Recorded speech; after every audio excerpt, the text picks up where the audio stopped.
नमस्कार, मी मोनिका शर्मा आणि आपण पाहत आहात लोकसेतू मराठी न्यूज चॅनल। तर चला पाहूया आजच्या बातम्यांमध्ये काय खास आहे।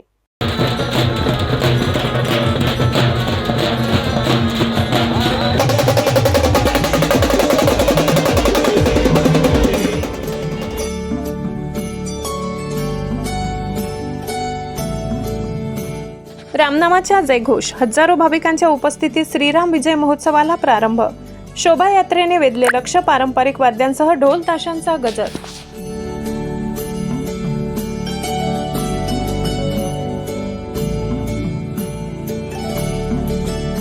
हजारो भाविकांच्या उपस्थितीत आणि पारंपरिक वाद्यासह ढोल ताशांचा गजर। रामनामाच्या जयघोषात करणखेड्यात शोभायात्रेने श्रीराम विजय महोत्सवाला उत्साहात सुरुवात झाली। सकाळी निघालेल्या शोभायात्रेने संपूर्ण पंचक्रोशीचे लक्ष वेधून घेतले। 3 दिवस चालणाऱ्या महोत्सवाने भाविक भक्त भक्तिरसात न्हाऊन निघाले। मागील वर्षाप्रमाणे यंदा श्री 108 महंत संत तारादास बापू महाराज यांच्या नेतृत्वाखाली अयोध्या येथील श्रीराम मंदिर निर्माणानिमित्त नंदुरबार तालुक्यातील करणखेडा येथे श्रीराम सेवा समिती, राजाराम मंदिर, भक्तिधाम, बद्री झिरा, जय सियाराम भक्त परिवाराच्या वतीने श्रीराम विजय महोत्सवाला मंगळवारी उत्साहात सुरुवात झाली। शोभायात्रेला सुंदरदे गावातील गणपती मंदिरापासून 9 वाजेला सुरुवात झाली। शोभायात्रेच्या सुरुवातीला संत तारादास बापू यांनी पूजा अर्चा केली। शोभायात्रेत अग्रभागी सहभागी झालेल्या युवक युवती महिला भाविकांनी धार्मिक गीतांवर ठेका धरला। ये भगवा रंग, रामजी की निकली सवारी, विठ्ठल विठ्ठल विठ्ठला, हरिओम विठ्ठला अशा एक ना अनेक भक्तिगीतांनी संपूर्ण परिसर दणाणून गेला। त्याचप्रमाणे पारंपरिक आदिवासी नृत्याने देखील रंगत आणली। सजीव देखाव्यांनी वेधले लक्ष। ग्रामीण भागातून आलेल्या आदिवासी कलाकारांनी नंदी नृत्याचे सादरीकरण केले। डफांच्या तालावर नंदी नृत्याने लक्ष वेधून घेतले। राम, लक्ष्मण, सीता, हनुमान, महादेव आणि देवीच्या सादर करण्यात आलेला देखावा शोभायात्रेचे आकर्षण ठरले। हलगीच्या तालावर धरला ठेका।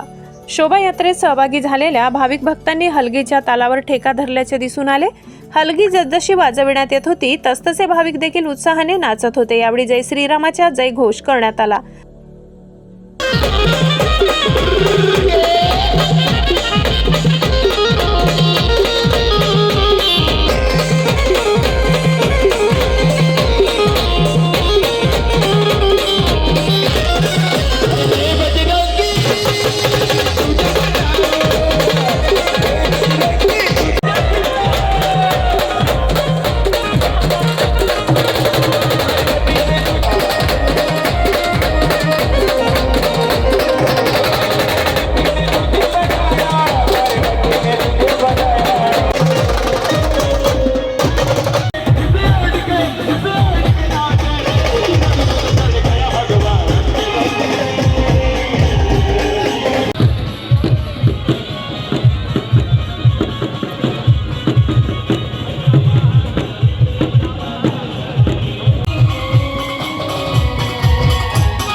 लोकसेतू मराठी न्यूजसाठी मुख्य संपादक प्रवीण चव्हाण, नंदुरबार.